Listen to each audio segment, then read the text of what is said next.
Lâm Lạc Phỉ, cô lại đến đây làm gì? Diệp Chỉ Hề đâu? Cô ta hại mất mạng đứa con trong bụng tôi phải tìm cô ta tính sổ. Có liên quan gì đến Chỉ Hề? Tự cô tạo nghiệp quá nhiều, con không còn là báo ứng.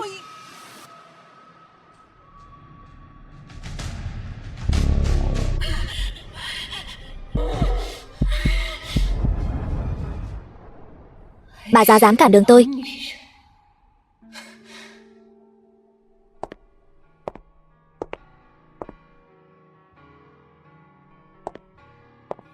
Mẹ, con mang đến cho mẹ món mẹ thích ăn nè. Mẹ, mẹ, mẹ, mẹ làm sao vậy? Mẹ tỉnh lại đi. Mẹ ơi, con không thể sống thiếu mẹ. Bác sĩ, y tá, mau đến cứu mẹ tôi. Bác sĩ. Hôm sau, Lâm Lạc Phỉ đâu? Có phải cô ta hại mất mạng mẹ tôi không? Chuyện này có liên quan gì đến Lạc Phỉ? Cô hại cô ta mất con, lại muốn vu oan cho cô ta nữa sao? Tôi không có. Mẹ tôi bị người ta bóp cổ đến mất mạng. Ngoài cô ta ra, còn ai có thể đối xử với mẹ tôi tàn nhẫn như vậy? Đừng nói lung tung. Khi không có chứng cứ, anh đang che chở cho cô ta. Phó Thừa Tiêu, anh là chồng của tôi. Nếu ngay cả anh cũng không tin em, thì trên đời này tôi không còn một người thân nào nữa. Chỉ Hề, tôi biết cô rất đau lòng. Tôi sẽ giúp cô điều tra, nhất định sẽ cho cô một câu trả lời. Nhưng trước đó, đừng vu oan cho Lạc Phỉ nữa. Nói cho cùng thì anh vẫn không tin tôi. Phó Thừa Tiêu, tôi không muốn nhìn thấy anh nữa. Chúng ta ly hôn đi. Diệp Chỉ Hề, tôi nói cho cô biết, tôi sẽ không để cô rời đi đâu.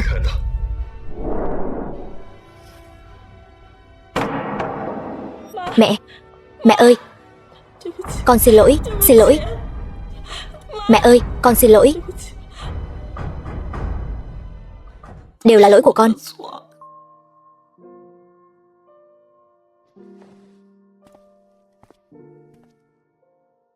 Mẹ và ba bỏ lại con một mình trên đời này.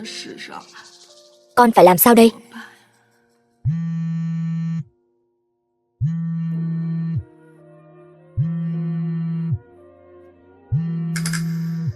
Thẩm Thính Ngôn. Alo, Chỉ Hề, sao giọng cậu nghe không ổn vậy? Có chuyện gì vậy? Thính Ngôn, tớ muốn rời khỏi đây. Được, tớ đưa cậu rời khỏi đây.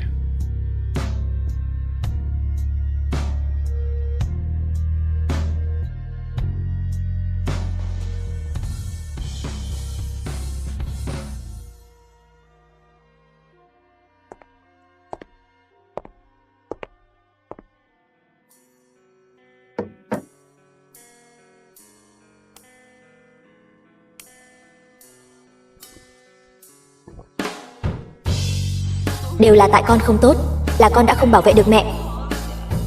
Đều là lỗi của con.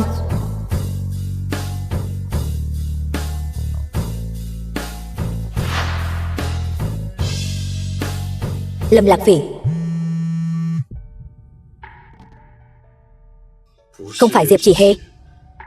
Tôi làm sao vậy? Tại sao cứ nhớ về cô ta? Mẹ, mẹ ơi, con xin lỗi, xin lỗi. Mẹ. Có lẽ là ái náy thôi. Diệp Chỉ Hề. Xin chào, thuê bao quý khách vừa gọi hiện không liên lạc được. Xin quý khách vui lòng gọi lại sau. Phó Thừa Tiêu, anh quan tâm đến cô ta làm gì?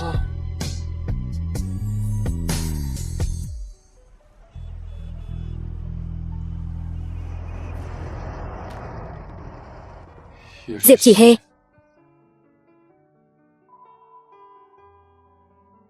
Lại đi đâu rồi?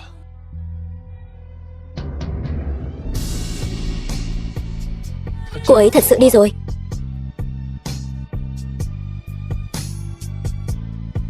Diệp Chỉ Hề. Xin chào, thuê bao quý khách vừa gọi hiện không liên lạc được. Được, Diệp Chỉ Hê, có giỏi thì đừng để tôi bắt được cô.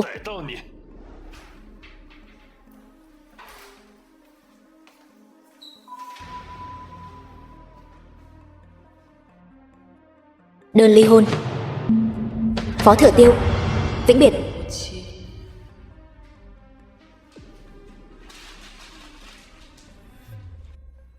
Ba, sao con lại ở nhà một mình? Chỉ Hề đâu? Đi rồi. Cái gì? Đi rồi. Bỏ nhà đi rồi. Phó Thừa Tiêu, có phải con lại bắt nạt Chỉ Hề rồi không? Con luôn coi lời ta nói như gió thoảng bên tai. Ta đã bảo con đừng bắt nạt Chỉ Hề, vậy mà con cứ không nghe. Con không làm gì cô ấy cả. Chỉ Hề không thể vô duyên vô cớ mà. Rời đi. Con đi tìm nó về cho ba. Cô ta không có họ hàng bạn bè gì, con cũng không biết đi đâu tìm cô ấy. Cái gì mà không có họ hàng bạn bè? Mẹ cô ấy không phải ở bệnh viện điều dưỡng sao? Mẹ cô ấy qua đời rồi. Cái gì?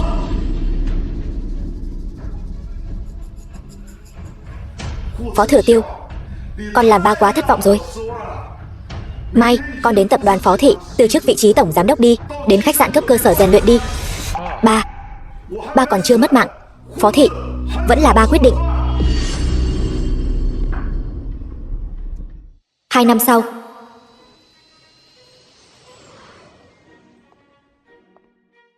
Ba, mẹ, con về rồi.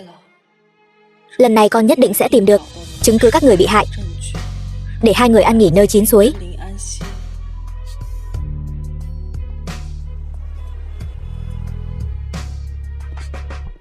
Phó Tổng, Chủ tịch nói cho cậu thêm một cơ hội nữa, để cậu ngày mai quay về quản lý công ty.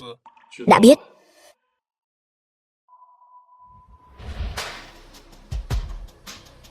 Diệp Chỉ Hê,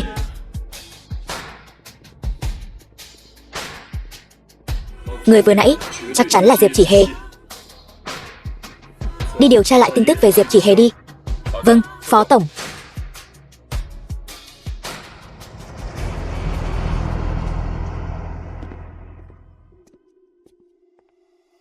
Diệp Chỉ Hê, 2 năm nay cô đã đi đâu? Chúng ta đã ly hôn rồi. Chuyện của tôi không liên quan đến anh. Ai ly hôn với cô? Chỉ cần tôi chưa đồng ý, cô vẫn là phó phu nhân. Phó Thừa Tiêu, anh, đồ khốn này. Anh muốn làm gì? Anh buông tôi ra.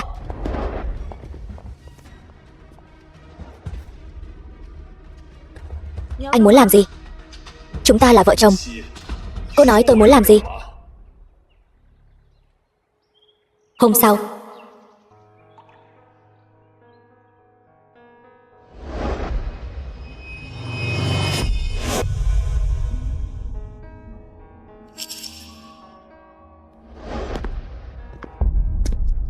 Phó Thừa Tiêu, đây là anh đang giam cầm người trái pháp luật. Chúng ta bây giờ vẫn là vợ chồng hợp pháp. Tôi có quyền để vợ tôi ở bên cạnh tôi. Phó Thừa Tiêu, anh thả tôi xuống. Phó Thừa Tiêu, anh thả tôi xuống. Phó Thừa Tiêu. Nhà của Phó Thừa Tiêu. Phó Thừa Tiêu. Diệp Chỉ Hê, ngoan ngoãn ở nhà cho tôi. Dám chạy, đánh chân cô.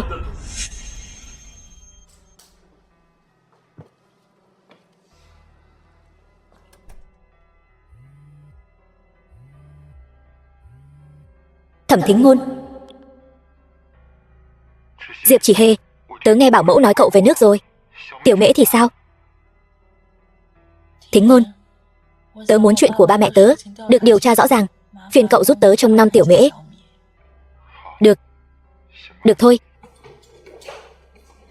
Chuyện gì? Phó Tổng, cô Lâm hẹn ngài dùng bữa trưa. Trông coi cô ta cẩn thận.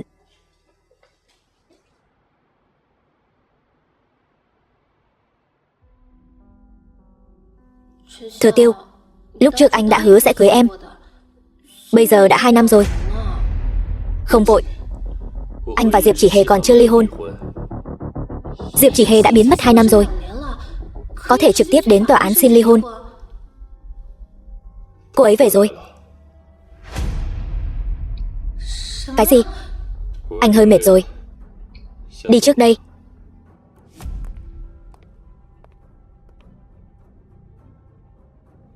Diệp Chỉ Hề. Đồ đàn bà thối tha dai như đỉa đói. Cô chờ đó cho tôi.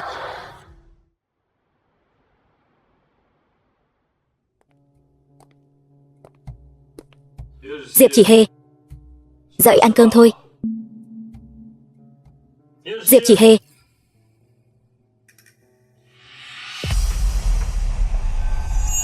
Thư ký Lý. Phó tổng, sao cậu lại trông nom người như vậy? Mau chuẩn bị xe đến bệnh viện. Vâng. Diệp Chỉ Hề, em nhất định không được xảy ra chuyện gì. 2 tiếng sau. Diệp Chỉ Hề. 2 năm rồi, sao em vẫn còn bướng bỉnh như vậy? Sao lại không muốn ở bên cạnh tôi đến thế? Tôi không muốn nhìn thấy anh. Anh ra ngoài đi. Lại đây. Ăn hết cháo đi. Không ăn. Không ăn hả? Thì cứ tiếp tục bị nhốt. Đừng hòng ra ngoài. Vậy tôi ăn rồi, anh sẽ thả tôi đi sao? Diệp Chỉ Hề. Ba mẹ em đều qua đời rồi, không thân thích. Ngoài nhà họ Phó, em còn có thể đi đâu? Em còn có chút lương tâm nào không? Bây giờ tôi không có người thân. Chẳng phải đều do anh hại sao? Phó Thành Tiêu, rõ ràng anh không yêu tôi. Tại sao còn cứ ép buộc tôi ở bên cạnh anh? 20 phút sau.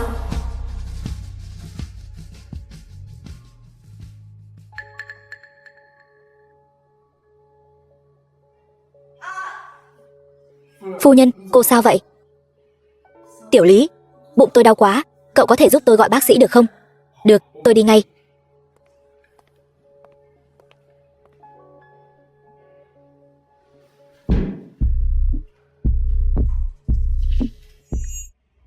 Phu nhân.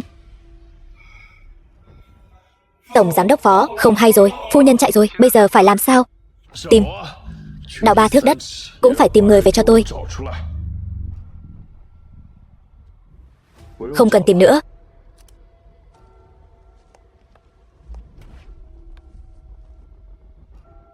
Lại muốn giống như lần trước, lặng lẽ bỏ trốn sao? Phải không? Không phải. Diệp Chỉ Hề. Xem ra những lời tôi nói với em đều không nghe lọt tai. Phó Thừa Tiêu, tôi xin anh hãy buông tha cho tôi được không? Tôi xin anh đó. Cái giá của việc yêu anh quá lớn rồi. Tôi đã không còn dũng khí để tiếp tục nữa rồi. Không thể nào.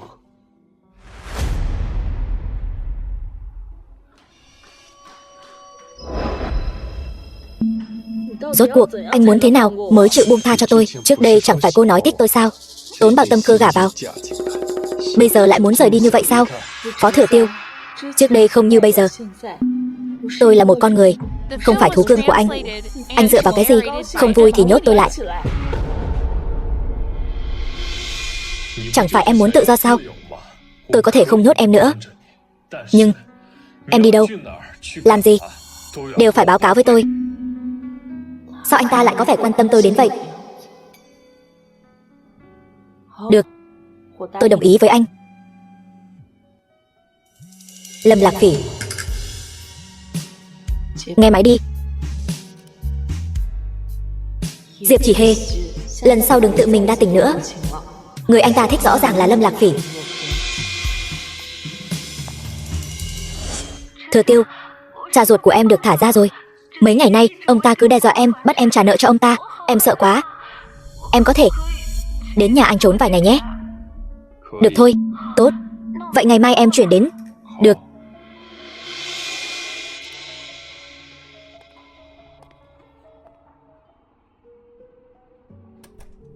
Hôm sau.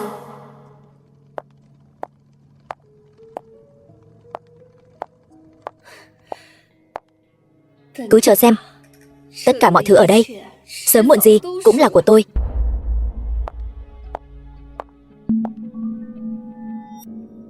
Sao cô lại ở đây? Thừa Tiêu bảo tôi ở đây. Cô nói dối. Nơi này không chào đón cô. Cô mau cút ra khỏi đây cho tôi. Tôi cũng muốn đi lắm chứ. Cô đi mà nói với Phó Thừa Tiêu ấy. Họ Diệp kia, cô đừng đắc ý. Thừa Tiêu, chẳng qua là thấy cô đáng thương nên mới chứa chấp cô thôi. Bây giờ tôi đã vào được Phó gia rồi. Cô cứ chờ đấy. rồi sẽ bị đuổi ra khỏi nhà thôi. Cầu còn không được. Diệp Chỉ Hê, bây giờ cô còn dạ thanh cao làm gì?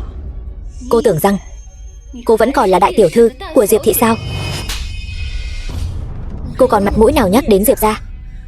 Bố tôi, mẹ tôi đều vì cô mà mất mạng. Cô làm nhiều chuyện thất đức như vậy, không sợ bị báo ứng sao? Có bằng chứng không? Không có thì im miệng. Tôi sớm muộn gì cũng sẽ tìm được bằng chứng, tống cô vào tù. Đồ tiện nhân, cô còn dám tiếp tục?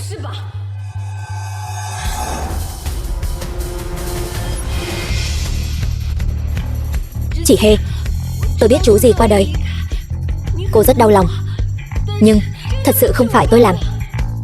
Cô còn giả vờ. Đủ rồi.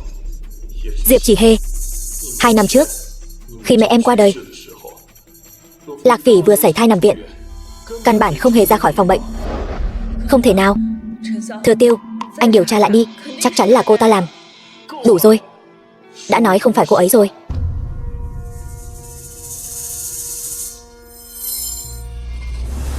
Cũng may tôi đã sớm mua chuộc người, giúp tôi tạo chứng cứ ngoại phạm.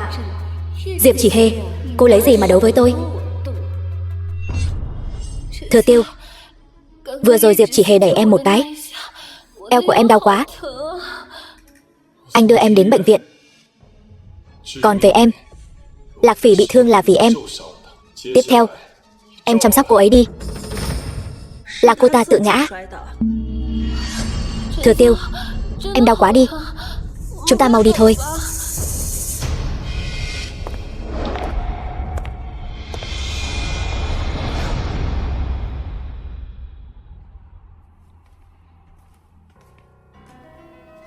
"11 giờ đêm." Cô làm gì đấy? Tôi đột nhiên muốn ăn bánh ngọt ở tiệm gần trường đại học. Đi, mua cho tôi một phần mang về. Lâm Lạc Phỉ, cô điên rồi sao? Đã nửa đêm thế này rồi, cô bảo tôi đi mua bánh ngọt cho cô. Diệp Chỉ Hê, Thừa Tiêu đã nói là bảo cô chăm sóc tôi. Cô không có tư cách ở đó mà từ chối.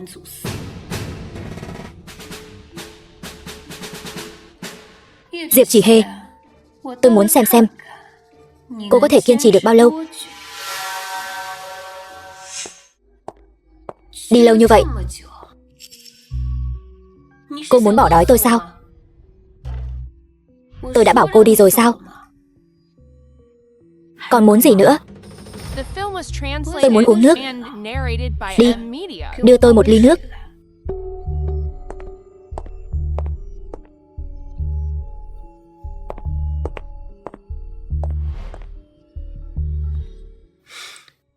Ai lại uống nước đá vào cái thời tiết lạnh lẽo này? Đổi cho tôi ly khác nóng hơn đi.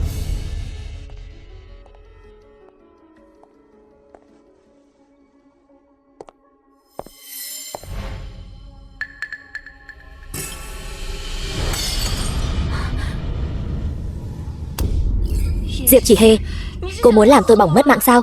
Tôi rõ ràng đã điều chỉnh nhiệt độ rồi mà. Cô còn dám cãi lại. Những mảnh vỡ trên sàn, nhặt lên cho tôi.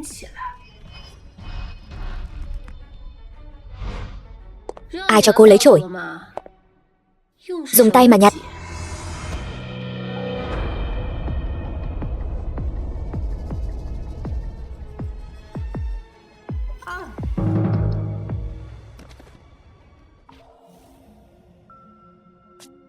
Nè, Diệp Chỉ Hê, đừng có giả mất mạng.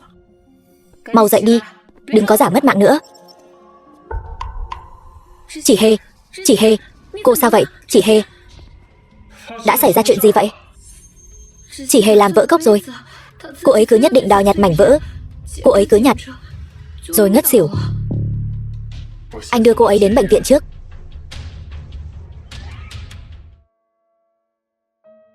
Bác sĩ nói em bị chứng sợ máu nghiêm trọng. Hơn nữa, triệu chứng còn trở nặng hơn. Bắt đầu từ khi nào vậy? Sau khi bố tôi qua đời. Chuyện bố em bị tai nạn xe, tôi có thể cùng em điều tra.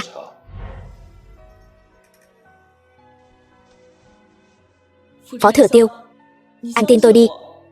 Việc mất mạng của bố mẹ tôi thật sự đều là do Lâm Lạc Phỉ gây ra. Chính miệng cô ta đã thừa nhận với tôi rồi. Chuyện không có bằng chứng, em bảo tôi tin em thế nào? Hơn nữa, Lạc Phỉ chỉ là một người phụ nữ yếu đuối, dựa vào đâu mà hại người? Nếu anh không tin tôi, thì chuyện điều tra không cần anh nhúng tay vào. Tôi không muốn có bất cứ liên quan gì đến anh. Em tưởng tôi muốn liên quan đến em chắc? Đôi đàn bà không biết tốt xấu.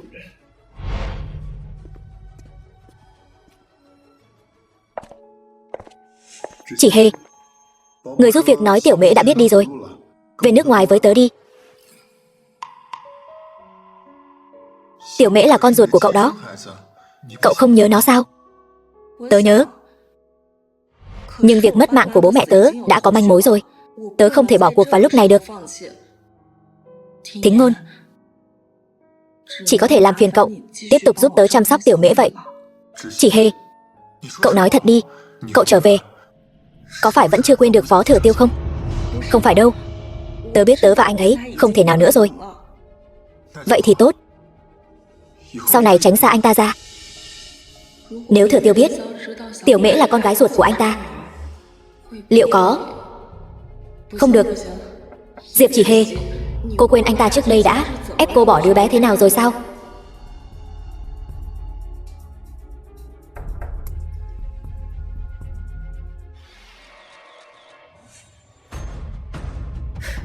Diệp Chỉ Hề, Thừa Tiêu nhìn thấy ảnh sẽ nghĩ gì đây?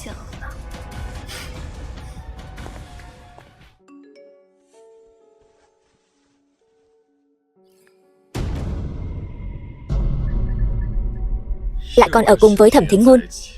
Diệp Chỉ Hề, xem ra những lời trước đây tôi nói cô chẳng nghe lọt tai câu nào.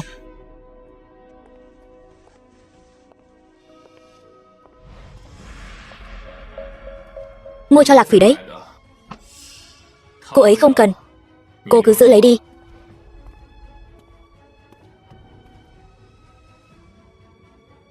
Cô ấy không cần thì tôi cần chắc.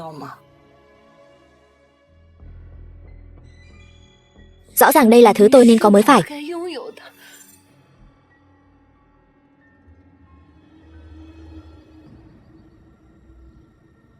Hôm sau, The film was translated and narrated by M Media.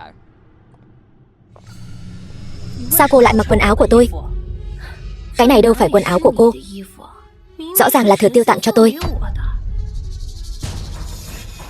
Cô chỉ xứng mặc những thứ tôi không cần thôi. Mua cho Lạc Phỉ đấy. Cô ta không cần, cô cứ giữ lấy đi. Mấy người hợp lại muốn chơi tôi sao?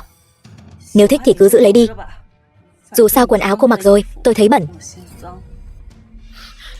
Cô mới bẩn ấy. Ai cho phép cô bước chân vào cửa nhà họ Phó tôi, còn ở đây bắt nạt con dâu tôi? Bá phụ, là Thừa Tiêu cho phép tôi ở đây. Tôi không phải bá phụ của cô. Cút. Cảm ơn người. Ba, chị Hề về là tốt rồi.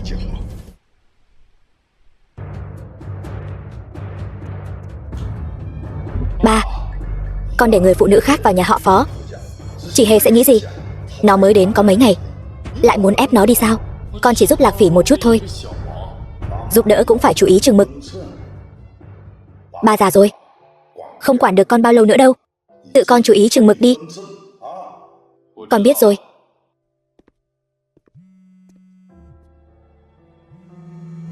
Lâm Lạc Phỉ.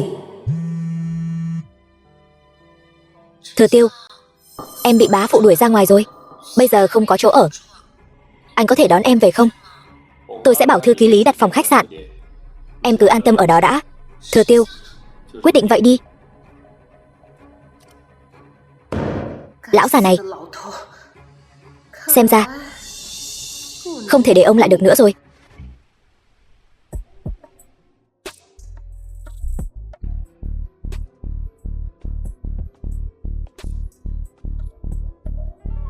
Chu Bắc Thần, bạn trai của Lâm Lạc Phỉ, xã hội đen.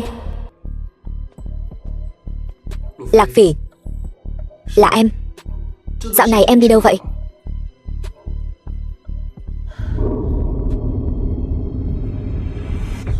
Thừa Tiêu, là anh.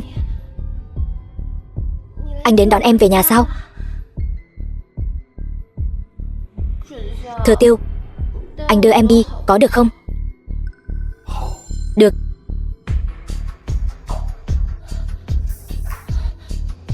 Em nóng quá. Anh giúp em. Hôm sau,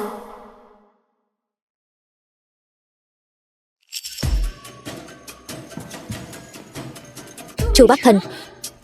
Sao lại là anh? Tối qua ở quán rượu, em bảo anh đưa em về.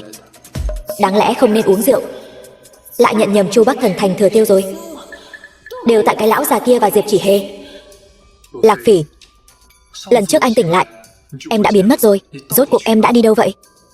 Bắc Thần, chúng ta chia tay đi. Tại sao? Anh thật lòng thích em.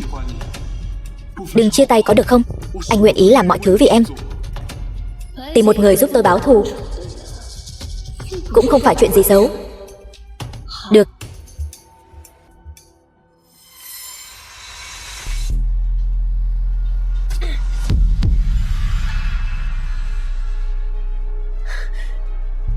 Lão già này, mau xuống Hoàng Tuyền đi. Đừng cản trở, tôi và Thừa Kiêu ở bên nhau. Cô.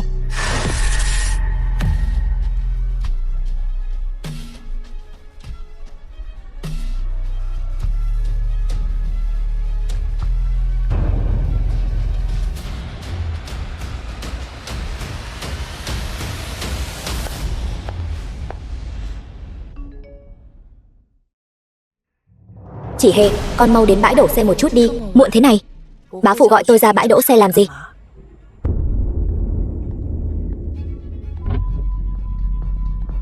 Bá phụ, làm sao vậy? Alo, 120 hả? Có người bị thương ở hầm xe Dịch Huyên rồi. Ba ơi. Diệp Chỉ Hề, cô dám ra tay với ba tôi sẽ không tha cho cô đâu.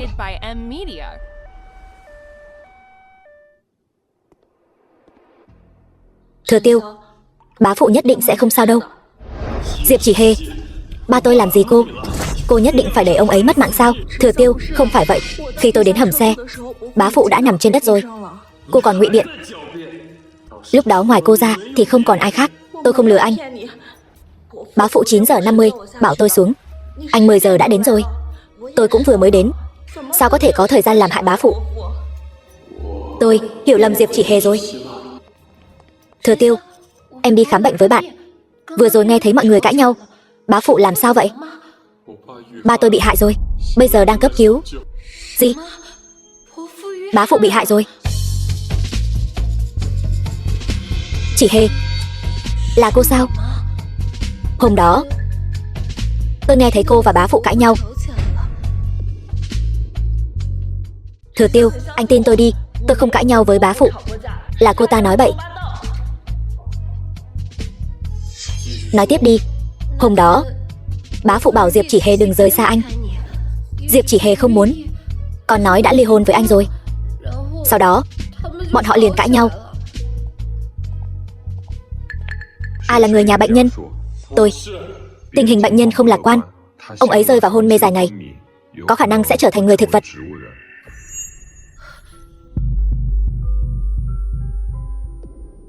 Thừa Tiêu, cô cút cho tôi. Thừa Tiêu, thật sự không phải tôi. Chỉ Hề, bá phụ bị cô hại thành ra như vậy rồi. Sao cô còn so đo những chuyện này? Cô im miệng đi. Thừa Tiêu, anh muốn đưa tôi đi đâu? Cục cảnh sát. Diệp Chỉ Hề, cô phải trả giá cho những gì mình đã làm. Thừa Tiêu, thật sự không phải tôi. Tôi muốn rời xa anh, nhưng tôi tuyệt đối không nghĩ tới muốn hại bá phụ. Diệp Chỉ Hề, cô thừa nhận cô vì rời xa tôi mà không từ thủ đoạn rồi. Được, tôi tác thành cho cô. Nửa đời còn lại ở trong tù mà sống đi.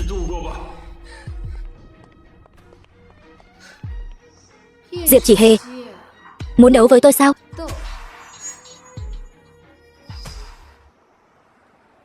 Một tuần sau. Thừa Tiêu, đừng uống nữa. Uống nhiều không tốt cho sức khỏe. Đưa cho tôi. Thừa Tiêu, Diệp Chỉ Hề đã được thả ra rồi. Nghe nói là do không đủ chứng cứ. chúng ta có nên thêm chút gia vị cho cô ta không? Đừng làm chuyện thừa thãi. Thừa Tiêu, em cũng là vì tốt cho anh. Cô ta hại mất mạng ba anh đó. Lạc Phỉ, sao em trong chuyện này lại cố chấp như vậy? Có phải em có chuyện gì giấu tôi không?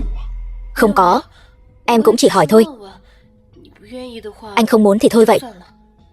Cảnh sát đã lấy được dấu vân tay trên hung khí rồi, tìm được hung thủ. Chỉ là vấn đề thời gian thôi.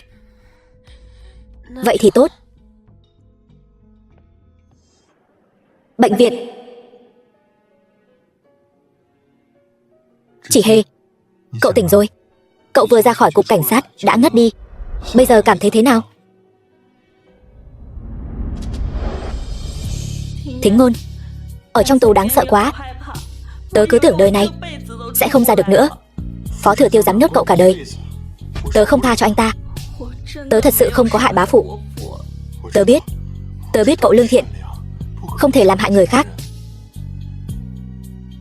Tớ đã quyết định rồi.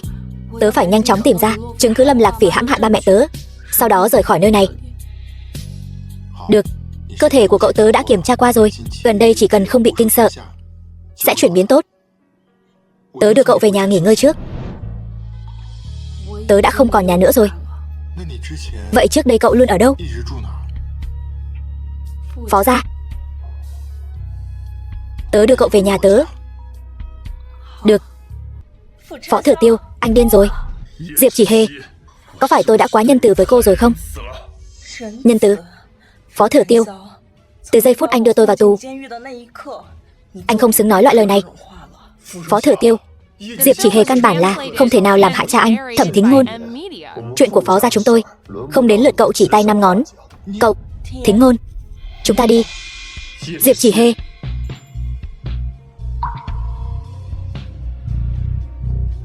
Một ngày sau. Thẩm Thính Ngôn. Chỉ Hề, cậu đi đâu vậy? Tớ đến Phó gia lấy hành lý. Lấy xong sẽ về ngay. Được.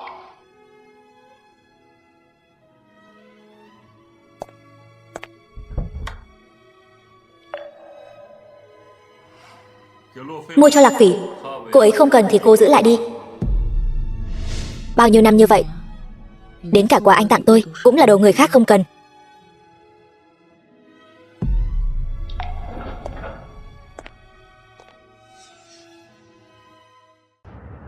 Hôm sau, Tiểu Mễ, đợi mẹ đòi lại công đạo cho ông ngoại bà ngoại, sẽ có thể về chăm sóc con thật tốt rồi.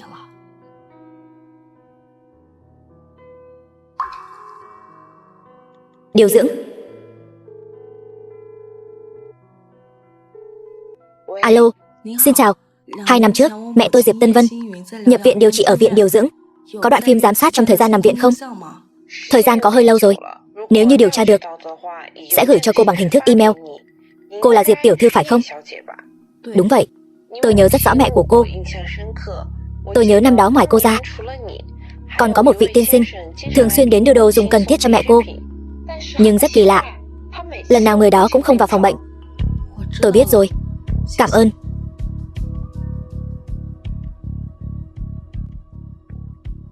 Tiên sinh, chẳng lẽ là Phó Thừa Tiêu? Người tự cao tự đại như Phó Thừa Tiêu sao có thể đến thăm mẹ tôi? Bác sĩ. Alo, xin hỏi có phải là người nhà của Tiểu Mễ không? Tiểu Mễ xác định mắc u não ở trẻ em, cần phải phẫu thuật ngay. Cái gì? Phẫu thuật u não? Cần chi phí phẫu thuật rất lớn. Người nhà, hãy chuẩn bị sẵn sàng đi. Cần bao nhiêu? Khoảng 600.000. Được, tôi sẽ nghĩ cách. Xin bác sĩ, nhất định phải cứu con tôi. Tôi sẽ cố gắng.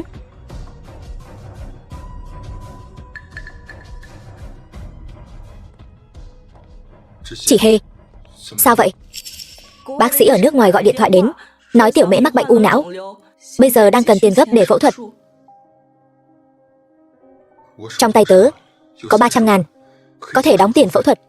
Bây giờ tớ rất lo lắng cho Tiểu Mễ, tớ phải nhanh chóng quay về một chuyến. Chuyện bên Tiểu Mễ giao cho tớ. Tớ tạm dừng công việc ở đây, ra nước ngoài chăm sóc cho nó. Hay là tôi đi? Cậu giải quyết xong việc bên này trước đi, rồi đi sau. Chuyện của Tiểu Mễ cứ giao cho tớ. Yên tâm đi. Được.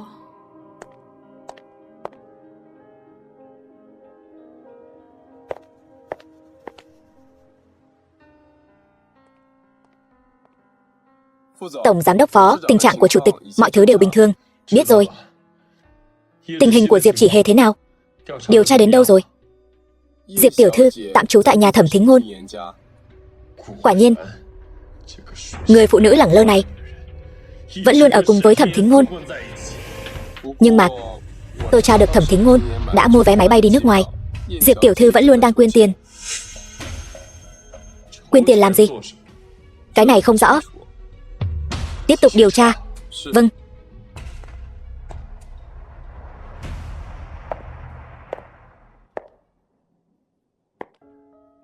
Vốn dĩ có thể tìm bá phụ, nhưng bây giờ ông ấy vẫn luôn hôn mê.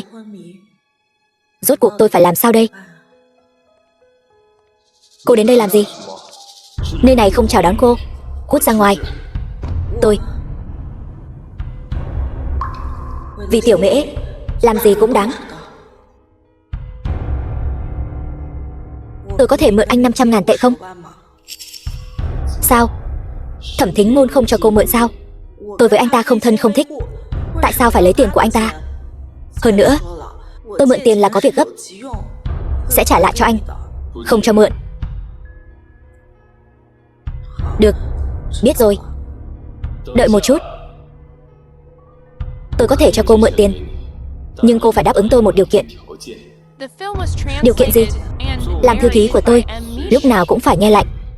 Nếu không đồng ý, miễn bàn chuyện mượn tiền. Được, tôi đồng ý. Một tuần sau.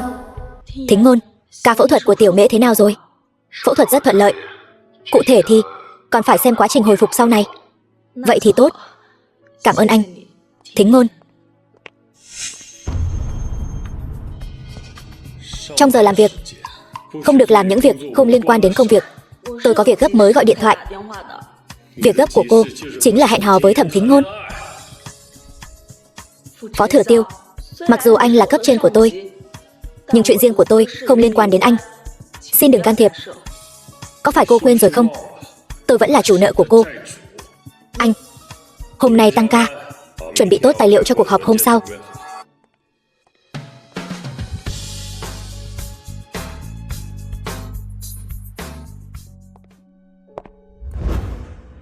Phó Thừa Tiêu, anh làm gì vậy?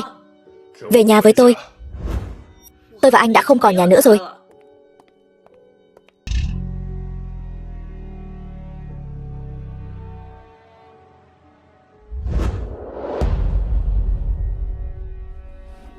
Chúng ta chỉ là quan hệ công việc. Lúc riêng tư, tôi không muốn có bất cứ quan hệ gì với anh nữa. Anh thả tôi về đi. Về nhà Thẩm Thính Ngôn. Sao anh biết? Anh giám sát tôi. Chột dạ rồi sao? Tôi và Thẩm Thính Ngôn trong sạch. Anh đừng vu khống tôi.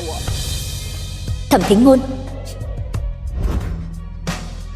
hai người mà trong sạch, cô có cần phải căng thẳng như vậy không? Tốt nhất là cô nên im miệng. Chỉ Hề, Tiểu Mễ nhớ cậu rồi. Thẩm Thính Ngôn, tớ về phó gia rồi. Cậu đừng lo lắng. Cúp máy đây. Tiểu Mễ là ai? Tiêu rồi, không thể để anh ta biết sự tồn tại của Tiểu Mễ. Lỡ như là bạn tôi ở nước ngoài.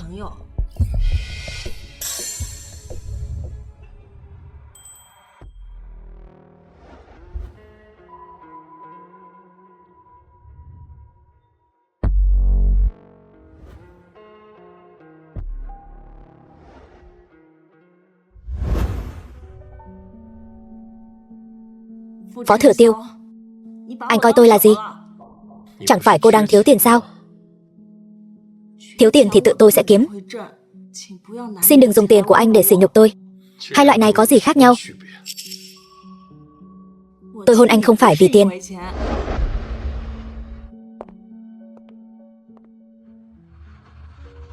Hôm sau,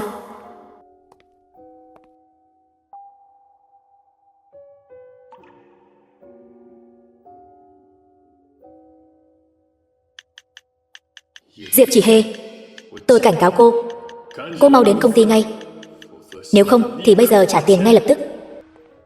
1 tiếng sau. Đi làm muộn giờ.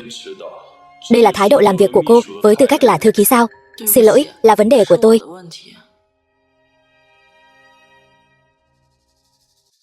Mang bữa sáng đi đi. Còn ngẩn người ra đó làm gì?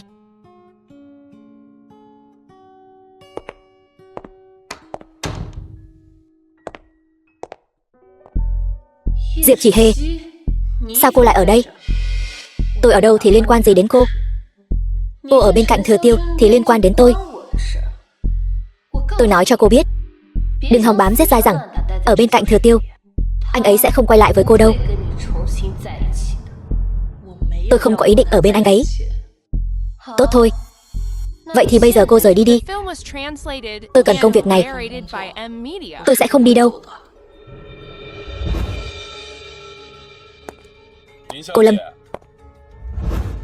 thư ký Lý, mau chóng đuổi Diệp Chỉ Hề ra ngoài cho tôi. Cô Lâm, bây giờ cô Diệp là thư ký của Phó Tổng. Cái gì?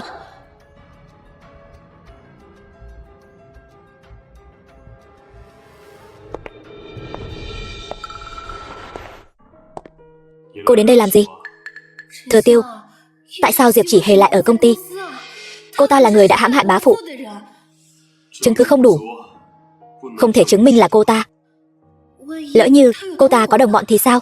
Vậy Thẩm Thính Ngôn chẳng phải là nghe theo cô ta răm rắp sao? Đủ rồi, tôi còn có việc phải làm. Thừa Tiêu, ra ngoài.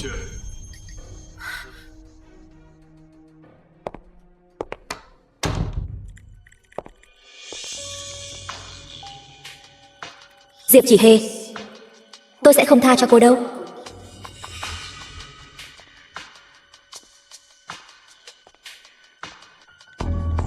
Chu Bắc Thần. Alo bảo bối, có phải là nhớ anh rồi không? Bắc Thần, giúp em xử lý một người. Được. Diệp Chỉ Hề, hãy tận hưởng khoảng thời gian cuối cùng của cô đi. Nơi này cho tôi cảm giác thật xa lạ. Người từng yêu nhau đến thế, không ngờ bây giờ lại thành ra như kẻ thù vậy.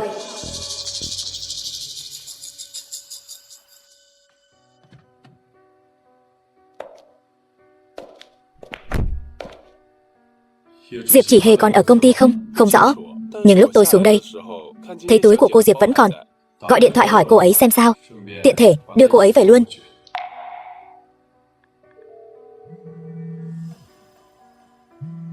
Thư ký Lý,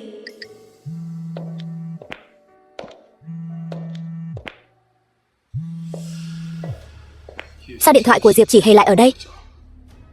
Anh nói là thấy Diệp Chỉ Hề ở công ty, sao điện thoại của cô ấy lại ở đây? Phó Tổng, nhưng lúc tôi xuống đây, quả thật thấy túi của cô Diệp rồi. Không muốn nghe lý do, mau đi tìm người cho tôi. Vâng, Phó Tổng. Nhưng cô Diệp tan làm chưa lâu. Cô ấy có thể vẫn còn ở gần đây không? Đi điều tra cho tôi, kiểm tra camera ở bãi đỗ xe dưới tầng hầm này. Nhận được tin tức thì báo cho tôi ngay lập tức. Vâng. Diệp Chỉ Hề, lần này mà còn dám tự ý bỏ đi nữa, bay ra nước ngoài, cũng phải tìm và mang cô về cho tôi.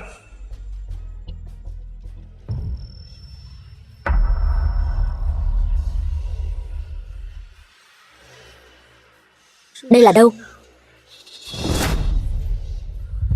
Anh là ai?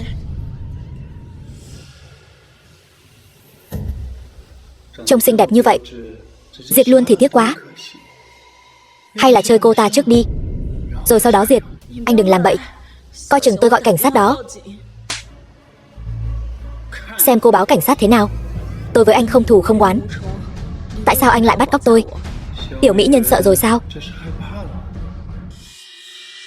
Tôi xin anh đừng làm bậy. Chỉ cần anh không động vào tôi cái gì cũng có thể đáp ứng anh. Được, vậy thì bảo người nhà cô mang tiền đến chuộc cô. Tiền chuộc 7 triệu, tôi không còn người nhà nữa rồi. Hoàn toàn không thể lấy ra 7 triệu. Hù tôi hả? Chồng cô là tổng giám đốc của tập đoàn Phó Thị, 7 triệu mà không lấy ra được sao? Anh ta là chồng cũ của tôi, sẽ không cho tôi tiền đâu. Vậy thì tôi chỉ có thể chơi cô trước thôi, rồi diệt sau. Tôi xin anh đừng động vào tôi đảm bảo sẽ không báo cảnh sát. Cô không có tư cách nói điều kiện với tôi. Thính Ngôn đã tiêu hết tiền vào Tiểu Mễ rồi, chắc chắn trên người không còn tiền, cũng chỉ có thể cầu xin Phó Thừa Tiêu thôi. Đến lúc đó từ từ trả tiền lại cho anh ta. Được, tôi đồng ý với anh. Nhập số đi. The film was translated and narrated Rốt cuộc by cô có gọi hay không? Gọi.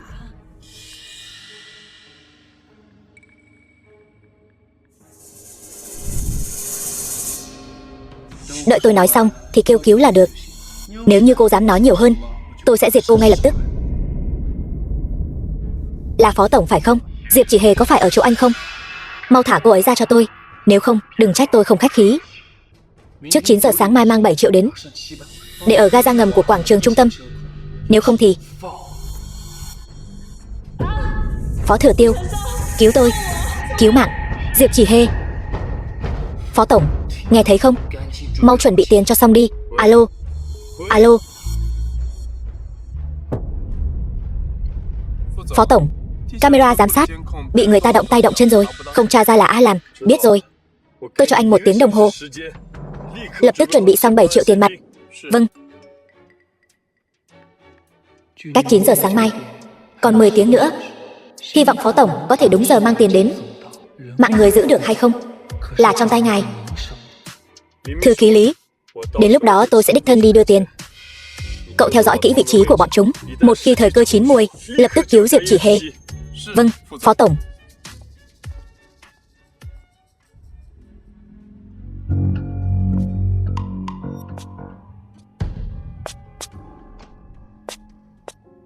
Phó tổng, người xuất hiện rồi. Bây giờ tôi chuẩn bị theo sau.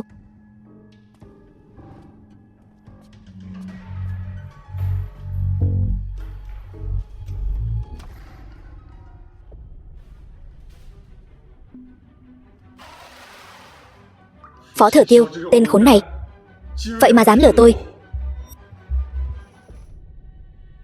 Hóa ra vị trí của cô trong lòng Phó Thừa Tiêu đến 7 triệu cũng không đáng. Lấy một đống giấy vụn để lừa bịp tôi sao? Diệp Chỉ Hề, cô thật nực cười. Phó Thừa Tiêu căn bản không quan tâm đến sự sống của cô. Cô còn đang trông mong điều gì? Vốn dĩ còn muốn vớt chút tiền. Xem ra bây giờ chỉ có thể lên giường với cô trước, hoan lạc một chút, sau đó diệt cô. Sao anh tìm được đến đây? Đừng qua đây. Anh mà còn tiến lại gần, tôi sẽ diệt cô ta. Anh không phải muốn 7 triệu sao? Tôi cho anh. Anh nghĩ tôi còn tin anh nữa sao? Phó tổng, chọn một đi. Là anh mất mạng hay là cô ta mất mạng?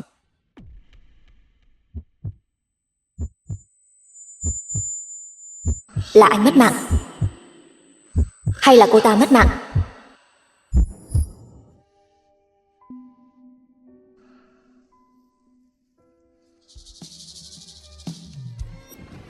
Tiểu mỹ nhân, xem ra chồng trước của cô cũng không để ý đến cô lắm.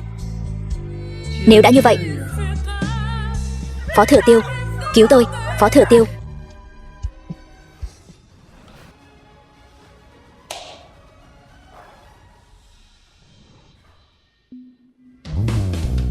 Anh không sao chứ? Không sao. Em còn tưởng anh thật sự không quan tâm đến em nữa. Anh phải chuyển sự chú ý của anh ta. Nếu không, lỡ làm em bị thương thì sao? Đừng khóc nữa. Còn phải cùng anh đến bệnh viện nữa đấy.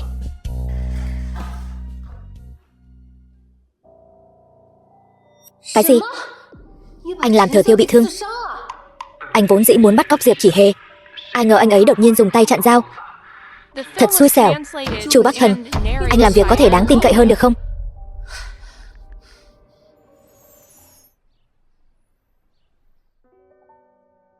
Sao anh ngốc vậy? Đỡ cho em nhát dao đó. Thừa Tiêu, thật ra em có một bí mật vẫn luôn không nói cho anh biết. Năm đó em mang thai, không hề bỏ đứa bé. Đây là ảnh của con bé. Em đặt cho con bé một cái tên là Tiểu Mễ. Không thể nào. Không thể nào. Năm đó rõ ràng là đã bỏ đứa bé rồi. Thính Ngôn giúp em làm giả giấy mất con. Đứa bé đã giữ lại được. Mấy người vậy mà dám hợp tác lừa gạt tôi. Nhưng đứa bé vô tội mà. Con hoang thì có gì vô tội? Phó Thừa Tiêu, con bé rõ ràng là con của anh. Sao anh cứ không chịu tin? Thừa Tiêu, cút đi. Nếu không phải con của anh ấy việc gì phải đối tốt với em như vậy, còn giúp em giấu giếm tất cả mọi người để em sinh đứa bé này ra. Chẳng lẽ ngoài quan hệ nam nữ em không thể có bạn bè sao? Giữa nam nữ không có tình bạn thuần khiết. Bây giờ còn muốn tôi nuôi con cho anh ta? Không thể nào. Phó Thừa Tiêu, đồ tồi. Chỉ Hề kết hôn với anh đến giờ, anh đã làm tròn trách nhiệm của một người chồng chưa? Thính Ngôn, đừng nói nữa. Cút ra ngoài cho tôi.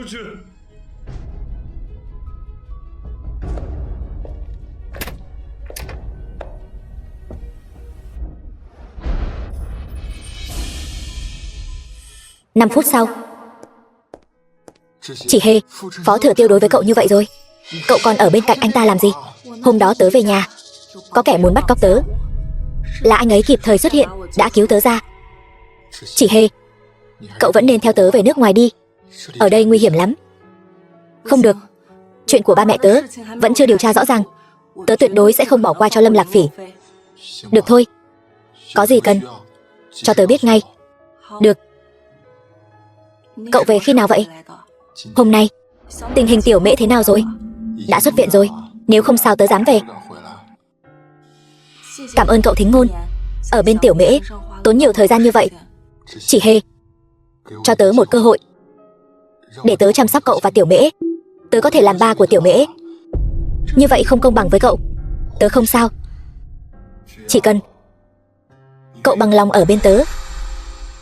Bây giờ tớ chỉ muốn sớm tìm được chứng cứ. Những chuyện khác tớ tạm thời không nghĩ nhiều như vậy. Không sao cả. Tớ có thể đợi.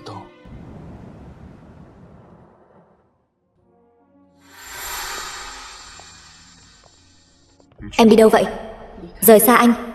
Rời xa cái nơi khiến em chán ghét này. Tại sao? Em đã không còn yêu anh nữa rồi. Anh cứ ở bên Lâm Lạc Phỉ của anh, sống những ngày tiêu sái đi. Diệp Chỉ Hề, em quay lại cho anh. Chỉ Hề. Chỉ Hề. Diệp Chỉ Hề. Tôi đã cảnh cáo cô bao nhiêu lần rồi. Tại sao cô cứ không chịu buông tha Thừa Tiêu? Diệp Chỉ Hề. Thừa Tiêu, anh không sao chứ? Anh không sao? Đều tại Diệp Chỉ Hề. Lần nào cũng phá hỏng chuyện của tôi. Nhất định phải nghĩ cách giải quyết cô ta. Lâm tiểu thư. Thư ký Lý, mau chóng đuổi Diệp Chỉ Hề ra ngoài cho tôi. Lâm tiểu thư. Bây giờ Diệp tiểu thư là thư ký của Phó Tổng. Hay rồi, bây giờ Diệp Chỉ Hề là thư ký của Thừa Tiêu. Nếu như hồ sơ của công ty có vấn đề gì, vậy chẳng phải là do Diệp Chỉ Hề gây ra sao?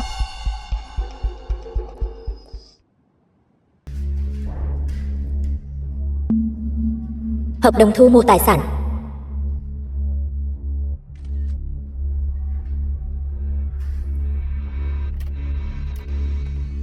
Lâm tiểu thư, cô làm gì trong văn phòng của Phó Tổng vậy? Thừa Tiêu nói muốn xem hồ sơ hợp tác của vài dự án, bảo tôi đến lấy giúp.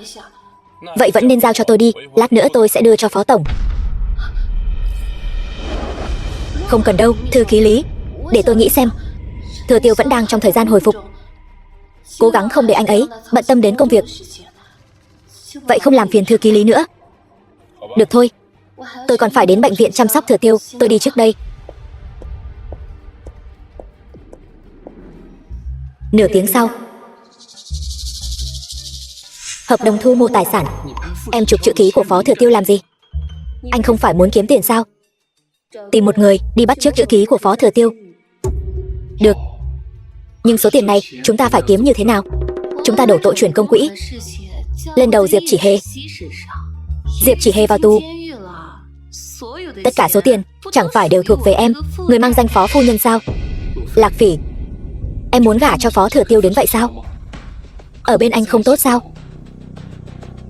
Bác thần, em cũng là vì tương lai của chúng ta mà thôi. Đợi đến khi em có tiền rồi nói chuyện này sau. Được thôi, anh đi làm việc đây.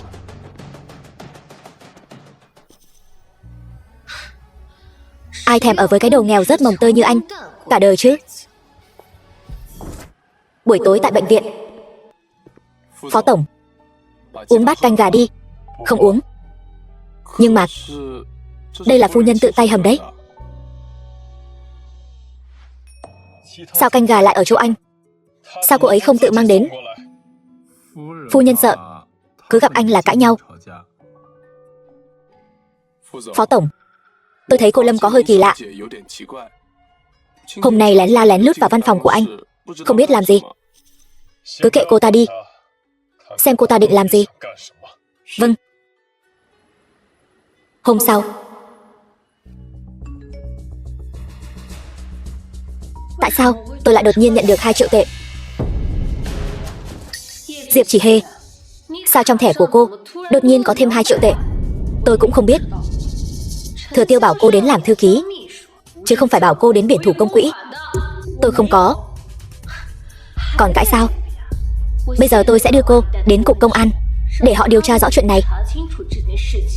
Đi. Lạc Phỉ, thả Diệp Chỉ Hề ra. Tiền là tôi cho cô ấy. Thừa Tiêu, anh cho cô ấy nhiều tiền như vậy làm gì?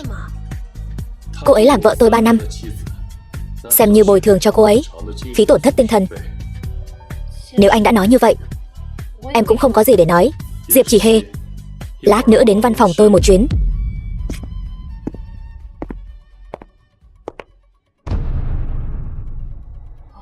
Tôi sẽ không tha cho cô đâu. Tôi không có biển thủ công quỹ. Tôi tin cô. 2 triệu tệ trong thẻ của tôi, lát nữa tôi chuyển lại cho anh. Không cần đâu. Phó Thừa Tiêu lại giúp tôi giải vây, cứ như biến thành một người khác vậy. Sao? Còn có việc gì sao?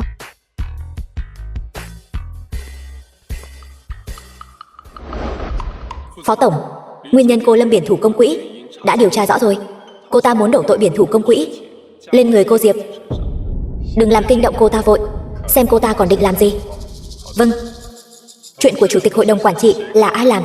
Điều tra rõ chưa? Camera giám sát ở bãi đỗ xe bị phá hoại rồi. Tạm thời chỉ tìm được một camera, có bóng người xuất hiện, hình như là một người phụ nữ.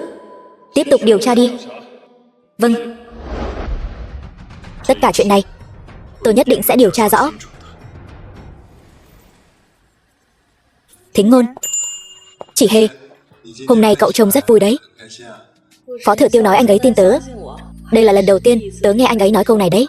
Chỉ Hề, Phó Thừa Tiêu làm cậu tổn thương sâu sắc như vậy, cậu còn tin lời ma quỷ của anh ta. Chuyện này có liên quan gì đến tổn thương hay không tổn thương chứ? Tớ chỉ là đang bàn chuyện thôi mà. Cậu với Phó Thừa Tiêu ở bên nhau bao nhiêu năm như vậy rồi, chẳng lẽ cậu còn không biết tính của anh ta sao? Cậu, thôi đi, cậu đừng nói nữa. Hay là bữa ăn rời sang hôm khác đi. Chỉ Hề. Chỉ Hề. Bác sĩ Thẩm, đúng là vô dụng. Đến một người phụ nữ cũng không dỗ được. Theo đuổi phụ nữ phải có phương pháp. Đừng để đến lúc khiến cô ta chạy mất, cô còn dám ở đây bày mưu cho tôi. Cô lo cho bản thân đi đã. Tôi làm sao? Tôi sắp sửa trở thành phu nhân Phó rồi. Trở thành thì có ích gì? Chỉ Hề sinh con cho Phó Thừa Tiêu rồi. Đến lúc đó tài sản vẫn là của cô ta. Cô chỉ là giữ một cái vỏ rỗng mà thôi. Cô ta sinh con rồi sao? Đúng vậy, con đang ở nước ngoài. Còn nữa, đừng làm phiền Chỉ Hề nữa. Nếu không, đừng nói là tôi, Phó Thừa Tiêu cũng sẽ không tha cho cô đâu. Đừng vui mừng quá sớm. Được, tôi chờ tin tốt của cô. Chu Bắc Thần. Alo, em yêu. Sao vậy? Giúp em hoàn thành việc cuối cùng. Sau khi thành công, hai chúng ta cùng nhau rời đi. Lần này thật sự không lừa anh. Bắc Thần, anh phải tin em. Được, anh đồng ý với em. Trưa mai em sẽ lừa Diệp Chỉ Hề đến sân thượng. Đến lúc đó giải quyết cô ta, nhờ cả vào anh. Được. Diệp Chỉ Hề, đến lúc đó con của cô tôi sẽ giúp cô chăm sóc thật tốt. Hôm sau. Chỉ Hề, tôi muốn tìm cô nói chuyện. Tôi và cô không có gì để nói cả. Chỉ Hề, Tôi đột nhiên phát hiện tôi và Thừa Tiêu dây dưa lâu như vậy vẫn không thể ở bên nhau, nên tôi định rời khỏi đây, bắt đầu cuộc sống mới. Muốn cuối cùng nói chuyện với cô một chút. Được. Ngoài hành lang đông người, chúng ta lên sân thượng nói chuyện đi.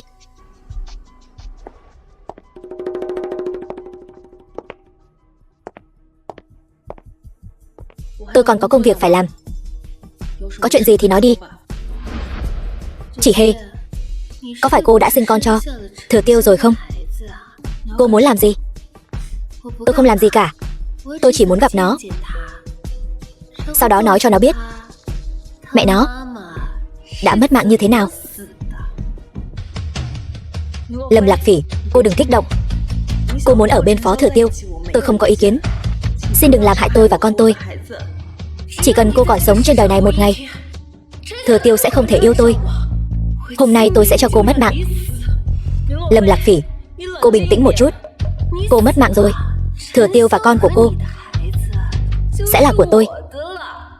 Con của tôi, cô đừng hòng có được. Chu Bắc Thần, ra đây, giải quyết cô ta. Anh là tên bắt cóc tôi lần trước, thì ra các người là một bọn. Thì sao nào? Dừng tay. Đồ lừa đảo.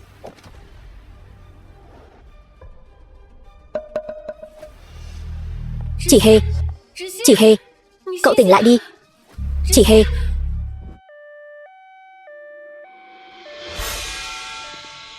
Nói, làm hại Chỉ Hề, có phải là cô chỉ thị không? Thừa Tiêu, sao có thể là em được? Tôi nói cho cô biết, tốt nhất không nên là cô. Nửa tiếng sau, bác sĩ, tình hình thế nào rồi? Bệnh nhân bị chấn thương mạnh ở đâu? Rơi vào trạng thái hôn mê sâu, cần phải tĩnh dưỡng một thời gian mới có thể tỉnh lại. Bao lâu? Cái này chúng tôi cũng không rõ. Phó Thừa Tiêu, lúc đầu tôi nên khuyên cô ấy đừng trở về. Cô ấy vừa về đã bị thương. Những năm cô ấy ở nước ngoài đều rất tốt. Có thể yên tĩnh một chút được không? Tôi cũng không muốn nhìn thấy cô ấy như bây giờ. Diệp Chỉ Hề, tốt nhất là cô đừng bao giờ tỉnh lại cho tôi. 5 phút sau. Chỉ Hề, cậu hà tất phải trở về chứ? Nếu như cậu bị thương, Tiểu Mễ phải làm sao? Cậu mau tỉnh lại đi, cùng tớ trở về nước ngoài, có được không? Anh còn vào đây làm gì? Chỉ Hề ra như vậy đều là do anh ban tặng. Tôi chỉ muốn xem cô ấy thế nào rồi. Nếu như anh muốn tốt cho cô ấy thì mau cút đi. Cô ấy vừa tỉnh lại, nhìn thấy anh, trong lòng chắc chắn sẽ khó chịu. 1 tiếng sau. Người làm hại Diệp Chỉ Hề đã khai ra gì chưa? Chưa. Cảnh sát hỏi thế nào, anh ta vẫn không chịu nói. Vậy thì tìm cách khiến anh ta nói. Vâng, Phó Tổng.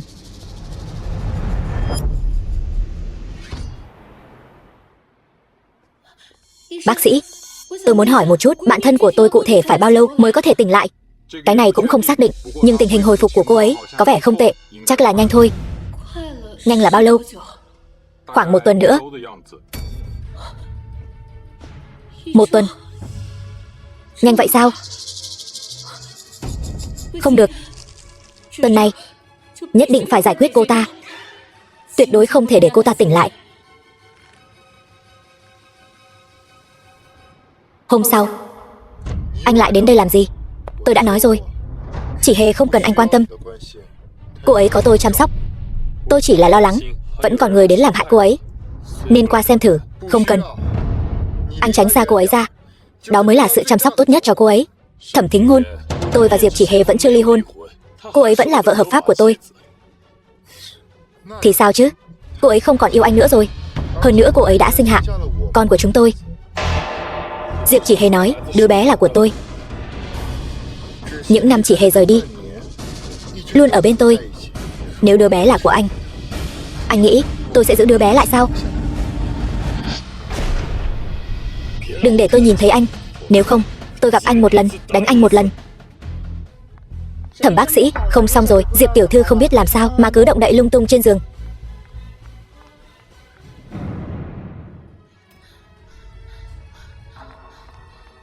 Chỉ Hề. Chỉ Hề. Mau gọi bác sĩ chủ trị đến đây. Chỉ Hề. Nửa tiếng sau. Chỉ Hề thế nào rồi? Bị người ta hạ độc rồi. Vừa nãy đã làm rửa dạ dày.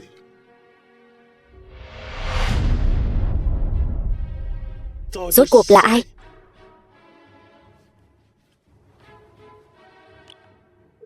Thư ký Lý. Thư ký Lý này, mau chóng điều tra cho tôi xem hung thủ rốt cuộc là ai. Vâng. Phó Thừa Tiêu, đợi điều tra rõ chuyện này là ai làm. Anh hãy tha cho Chỉ Hề đi. Tay của Thẩm tiên sinh thật dài, chuyên đi quản chuyện người khác. Anh hãy nghĩ kỹ xem. Chỉ Hề từ ngày trở về hôm đó đã trải qua bắt cóc, hạ độc, còn bị anh tống vào tù. Đợi đến khi mọi chuyện điều tra rõ ràng rồi thì sẽ không sao nữa. Phó Thừa Tiêu, không thể cho cô ấy hạnh phúc thì buông tha cho cô ấy đi. Chẳng lẽ không được sao? Cho dù tôi rút lui cũng là Diệp Chỉ Hề nói với tôi, chứ không phải anh. Y tá. Lâm tiểu thư, không xong rồi, bị phát hiện rồi. Cái gì? Không có một người nào có thể làm nên trò trống gì. Mạng của Diệp Chỉ Hề sao mà lớn vậy? Không được, phải nghĩ cách khác thôi.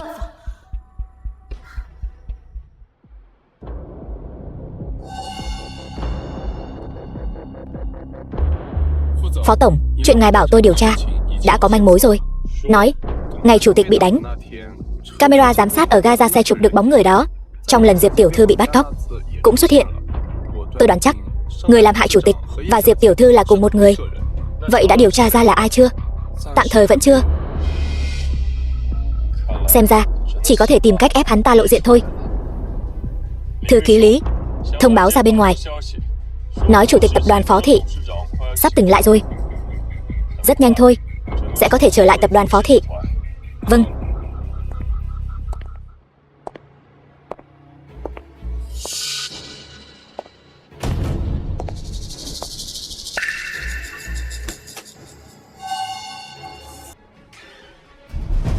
Tôi biết ngay là cô mà. Không phải đâu, Thừa Tiêu, cô còn chối cãi. Em không có. Em chỉ đến thăm hỏi bá phụ thôi. Vậy con dao trên tay cô là sao? Thừa Tiêu, em biết sai rồi. Nhưng đây không phải là ý muốn của em. Em cũng bị ép buộc mà. Phải, là tên khốn Chu Bắc Thần bảo em làm. Chu Bắc Thần chính là kẻ muốn diệt Chỉ Hề. Mấy thằng côn đồ là hắn bảo em làm. Tại sao hắn lại làm như vậy? Hôm đó em từ quán rượu đi ra, bị hắn làm hại. Chụp ảnh không đứng đắn của em, ép em phải theo hắn. Nếu không đồng ý, liền đem ảnh của em phát lên mạng. Em cũng là bị ép buộc. Vậy tại sao hắn lại diệt ba tôi? Hắn muốn tiền. Đã nói là hắn ép cô. Vậy bây giờ tôi sẽ đưa cô đi đối chất với hắn, xem hắn nói thế nào.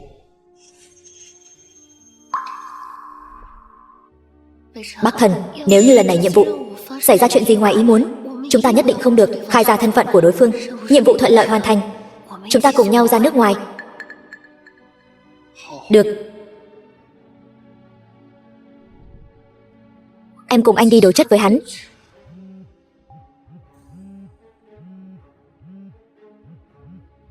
Thư ký Lý.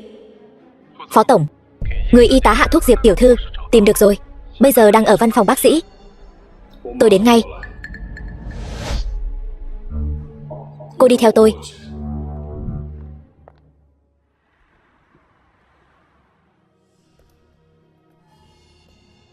Nói, tại sao cô lại làm như vậy? Xin lỗi, tôi sẽ không làm thế nữa. Anh tha cho tôi có được không? Tôi cũng là bị ép buộc. Bị ép buộc? Ai ép cô? Là cô ta bảo tôi làm. Tôi không có. Thư ký Lý, đưa y tá đến cục công an để cảnh sát xử lý. Dạ.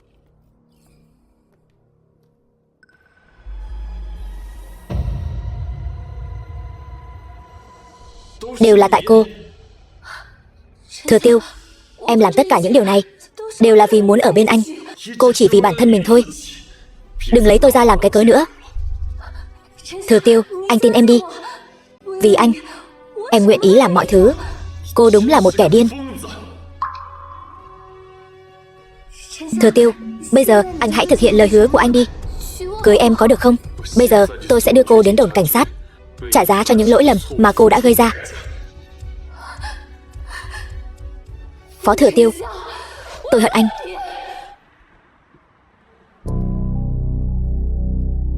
Phó Tổng, Lâm Lạc Phỉ đều khai rồi. Bố mẹ của phu nhân đều do cô ta hại mất mạng.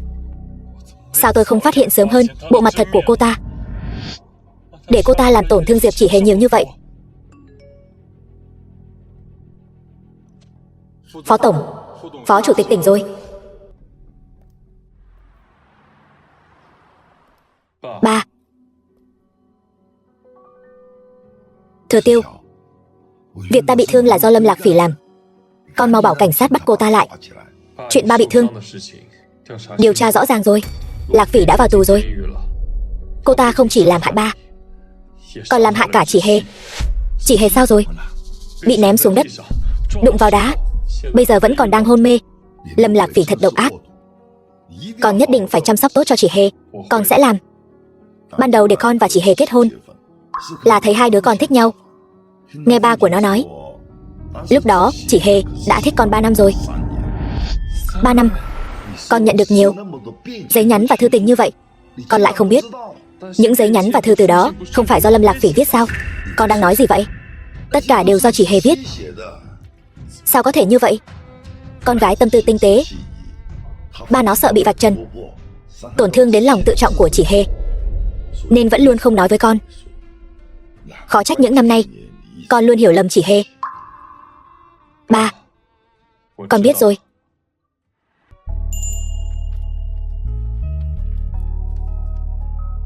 Thư của Diệp Chỉ Hề. Chỉ Hề, Lạc Mộ Vân Giang thực sự là em. Chỉ Hề,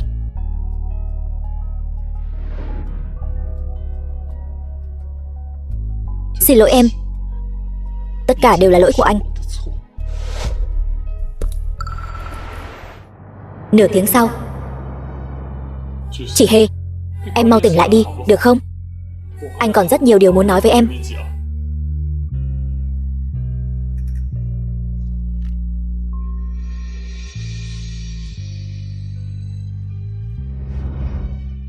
Đây là ảnh của con bé. Em đặt cho con bé cái tên là Tiểu Mễ.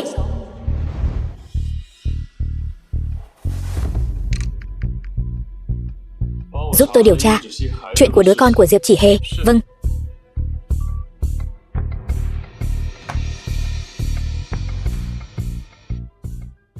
Một tiếng sau. Phó Tổng, đã tra ra thông tin của đứa bé đó rồi. Đây là tư liệu của con bé. Đứa bé tên là Tiểu Mễ, nhóm máu giống với ngài. Báo cáo giám định cần một khoảng thời gian nữa mới có kết quả. Không cần đâu. Đợi Chỉ Hề tỉnh lại, tôi sẽ cùng em ấy ra nước ngoài đón con bé về. Vâng.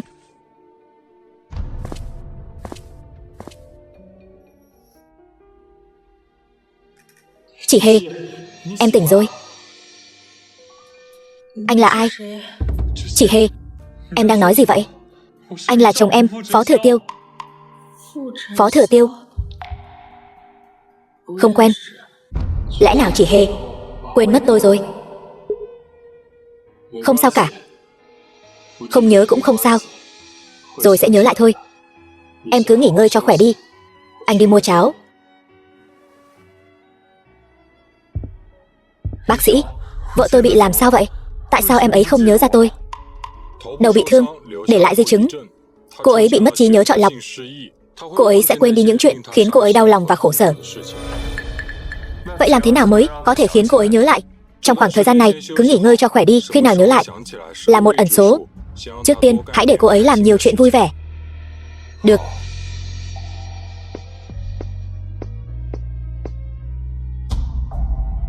Tất cả đều tại tôi. Không nên đối xử với em ấy tệ như vậy. Một tuần sau. Chỉ Hề, em định đi đâu vậy? Vị tiên sinh này, Sức khỏe của tôi đã tốt hơn nhiều rồi. Cảm ơn anh thời gian qua, thường xuyên đến thăm tôi. Không thể ở lại bệnh viện, dưỡng bệnh cho khỏe rồi xuất viện sao?